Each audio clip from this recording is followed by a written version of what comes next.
success. And typically what they don't realize is the context has changed. That's why I like when con artists get caught. Because they don't realize that something changed, right? Next is that all behavior is goal-directed. All behavior is goal-directed. So every time someone engages in something, they do have a goal in mind. And it's funny because you ask a kid, why did you take that cookie when I said don't take it? What's the kid's response? I don't know. You know what they're really saying? I don't know why you're asking me. You know I wanted the cookie, right? So they just shorten it to I don't know, right? But all human behavior is goal-directed. And lastly, that an attitude is a response to a goal, right? And we'll come back to that later. But I wanted to hang my hat on this idea that all human behavior is goal-directed. So I come from a faith community that believes that the earth was created in 6 days and that the Creator rested on the 7th day. Which means that anything created after the 7th day was created by who? By man. That's just my tradition, right? There are other people who believe that the earth is on the back of a turtle, right? There are other folks who believe in other creation stories and whatnot, but that's just ours, right? So I talk a lot about this 8th day principle. This 8th day principle. Because what do we know about the stuff that humans create? Temporary. It's temporary. It needs management. And it can also what? Change. What we make can change. We recycle, we upcycle, right? Can change. So I want you to think about the neighborhoods that you call the bad neighborhoods, whether it's the East Side that's been held hostage by Anheuser-Busch, whatever the other side of the tracks, the trailer park where I come from, we would call the trailer park the hood, the bad part, right? Whatever you call that. How did that happen to be? How did that come to be?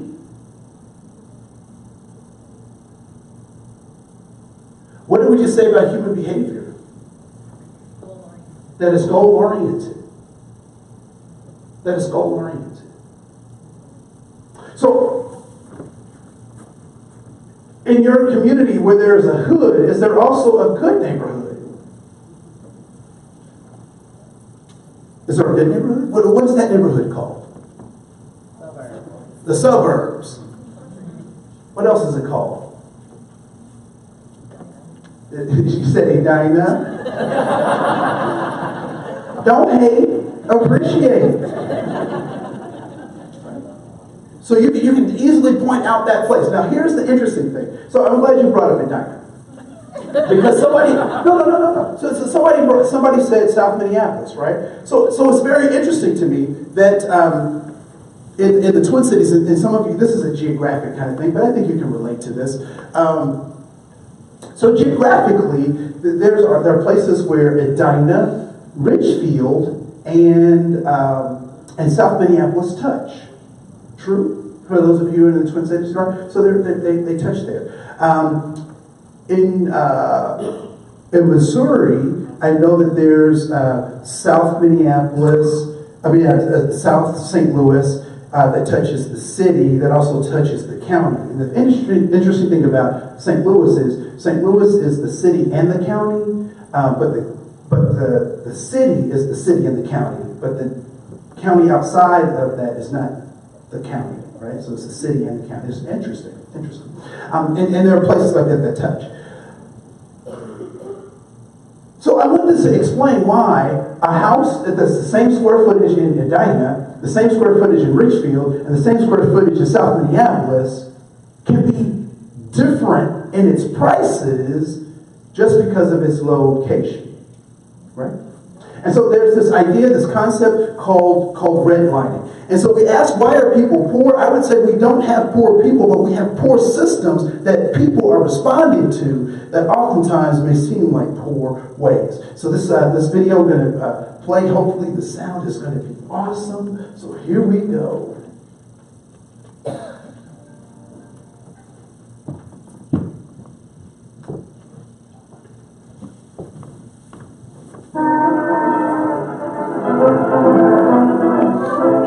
time when hundreds of thousands of GIs came home ready to start families, but had no place to live. In the 1930s, the federal government created the Federal Housing Administration, whose job it was to provide loans or the backing for loans to average Americans so they could purchase a home. Federal programs and banks sank millions into the home construction industry. Their message to veterans: you can afford a new home. Buy a new home now. Tax dollars helped make the single-family home a mass-produced consumer item. The American dream had a new name: suburbia.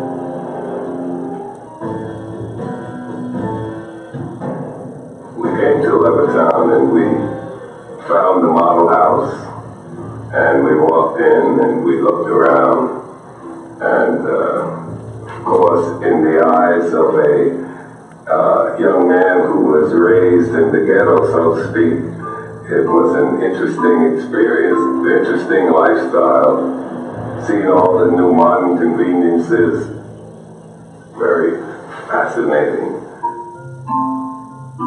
Eugene Burnett came home with almost 1 million other black GIs. They had fought for the country in segregated ranks. They returned hoping for equality and the American dream. For many, that dream was a new home for little money down and some of the easiest credit terms in history. I went up to the salesman: we're interested in your home, we're interested in buying one, and what is the procedure? Is there an application to be filled out? So forth. So he looked at me, looked around, and he said to me, he says, listen, it's not me, but the owners of this development have not as yet decided to sell these homes to Negroes.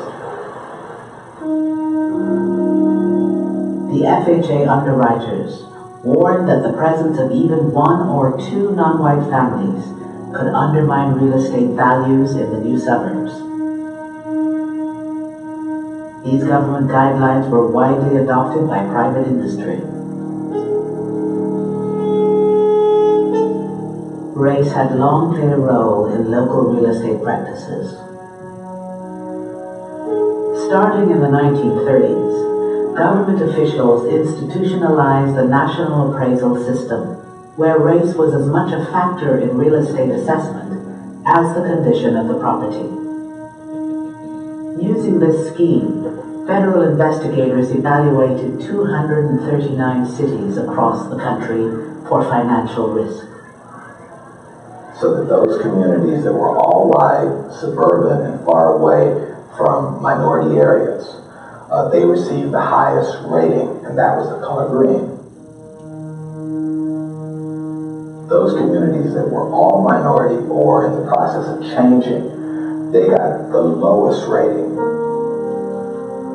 and the color red. They were redlined.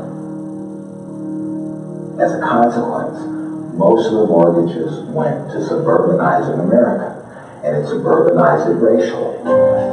As homes in white communities appreciated in value, the net worth of these white families grew. For most non-white families who stayed in urban neighborhoods, the housing market open to them in the 50s and 60s was largely a rental market. You don't gain equity by paying rent. Where one's family lives in America is not just a matter of taste and preference. You have the issue of housing and wealth. The majority of Americans hold most of their wealth in the form of home equity. So that's their nest egg. That's how they can finance the education of their offspring. That's how they can sort of save up for retirement. It's their savings bank, right? They're living in their savings bank. My family, like a lot of families, in Detroit, struggling to buy a house. You had a dual housing market, one white, one black. A housing market with one with a lot of demand, another housing market with very little demand. My father lives in the house that I grew up in.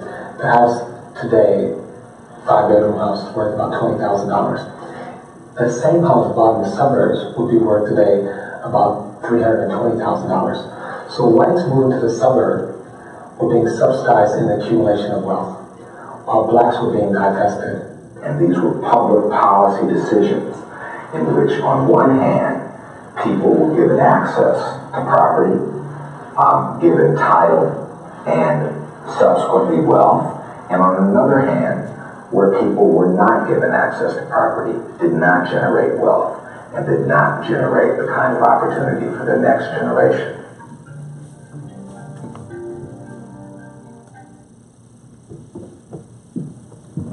Interesting. Anyone see any interesting points in that? Were there anything that caught your attention?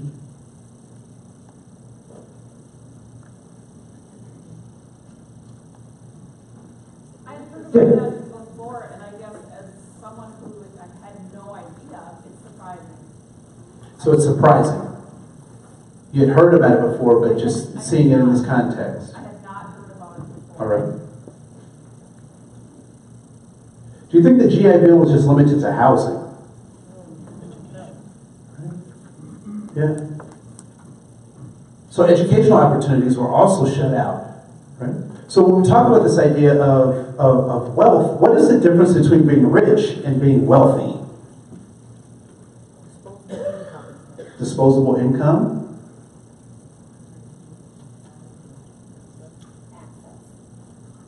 Being rich is what I am. Wealthy is what I'm able to give my grandchildren. Right? So when we talk about this idea of the house being the nest egg, right, when you purchase it, let's tell the truth.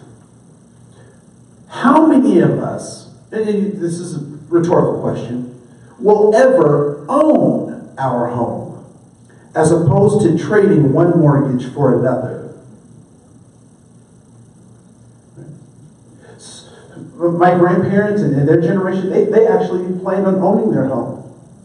My friends and colleagues, we talk about trading for a new mortgage. So if a house is the nest egg, and you only get to hatch that egg when you own it, what happens when you rent a home?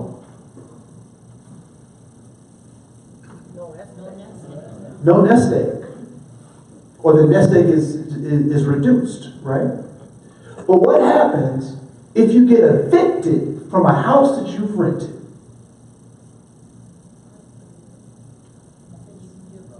That is a scarlet letter that most folks can't come back from. And so one of the things we have to recognize is that where we live and how in the places and the spaces is extremely important, because that provides the platform by which people can develop wealth. And that poverty and wealth is both financial, but it's also spiritual.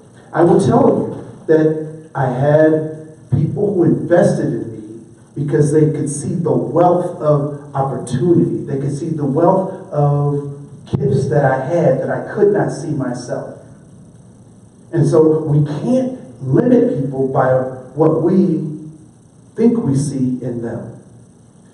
It is a trick question. You don't have to answer it. It's a rhetorical question. Are there times that Goal 2 loans are inappropriate? Are there times or situations where a Goal 2 loan is inappropriate? And I would say you have to answer that question for yourself. Last thing I'll give you. Why would somebody, yes? What is a Goal 2 loan? What is a Goal 2 loan? Anyone want to explain that? So a Goal 2 loan is the secondary loan that you get after your federal financial aid is no longer, it's a market rate student loan, alternative financing.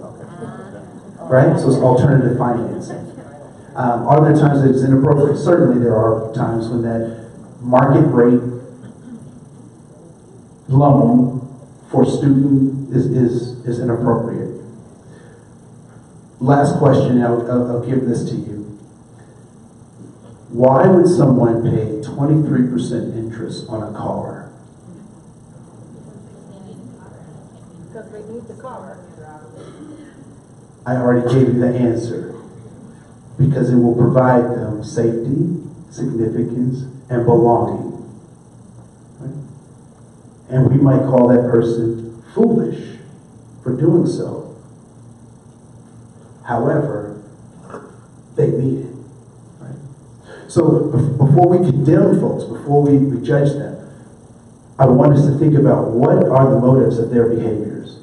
I want you to think about the motives of your behaviors. We're all looking for safety, significance, and belonging, and we believe that education can provide that. Whether that's an education in a 4-year institution or a 2-year institution, if it's a trade school, but we have to provide people opportunities that work best for them. So how do we know what works best for them? We have to ask them. To ask them, we have to build relationships with them. I'll continue the rest of the session right after this break. Thank you. Thank you, Andre.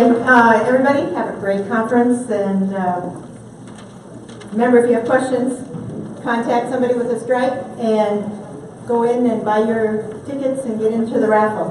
Thank you.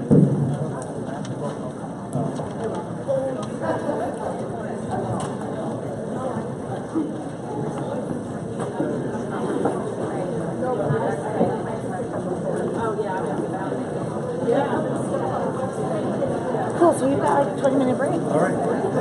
That one is kind of quiet. Yeah, it is. This one's nice, so. I'll hold on to it. I heard my name. Yes.